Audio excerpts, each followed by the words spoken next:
कंबर bureau chief न्याज हुसैन दुनिया जी report मुताबिक कंबर में ज़िले सेहत आफिस कंबर शहदाद कोट ऐं समाजी तंज़ीम ब्रिज कंसल्टेंट फाउंडेशन जे ताउन सां मूज़ी मर्ज़ टीबी जे आलमी ॾियार जी मुनासिबत सां अवाम में टीबीअ खां बचाव लाइ सुजागी पैदा करण लाइ DHO डॉक्टर गुलज़ार अहमद तुनियो ऐं टीबी कंट्रोल प्रोग्राम जे कोआर्डिनेटर डॉक्टर सैयद हबीब शाह बुखारी जी अॻवानी में DHQ अस्पताल खां CMH स्कूल ताईं हथनि में बैनर खणी प्ले कार्ड खणी जंहिं में सिहत खाते मलदारनि CMH स्कूली शागिर्दनि पॉपुलेशन वेलफेयर CDC 3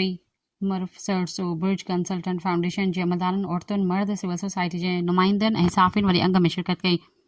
जल्द सेमिनार में पिणु मुनक़द कयो वियो हो। इन मौक़े ते साफ़िन सां ॻाल्हाईंदे ज़िले सिहत officer doctor Gulzar Ahmed Tunio, TB control programme ज़िले coordinator doctor Syed Habib Shah Bukhari, doctor Ghulam Mustafa Tunio, doctor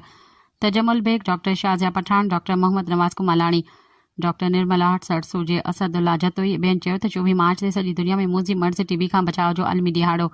इन मक़सद लाइ मल्हायो वेंदो आहे त जीअं अवाम में सुजागी पैदा करे सघिजे, छो त मूज़ी मर्ज़ टीबीअ जो बर वक़्तु इलाज कराए मरीज़नि जी ज़िंदगी बचाए सघिजे थी। 3 हफ़्तनि खां मथे खंघि, हल्को बुखार रहण, जिस्म में सूर हुअण जी सूरत में बर वक़्तु टीबी जी चकास कराई वञे, जेका टेस्ट बिल्कुलु फ्री कई वेंदी आहे ऐं टेस्ट पॉज़िटिव अचण जी सूरत में मरीज़ खे समूरो इलाज बिल्कुलु मुफ़्त फ़राहम कयो वेंदो आहे। कंबर शहदाद कोट ज़िले जे तक़रीबन समूरनि सरकारी अस्पतालनि में टीबीअ जी चकास कई वेंदी आहे, जॾहिं त सरकारी तोड़े ज़िले जे काफ़ी ख़ानगी अस्पतालनि में पिणु टीबीअ जे मरीज़नि खे इलाज मुफ़्त ॾिनो वेंदो आहे, जेको सिहत खाते सिंध तरफ़ां मुहैया कयो वेंदो आहे।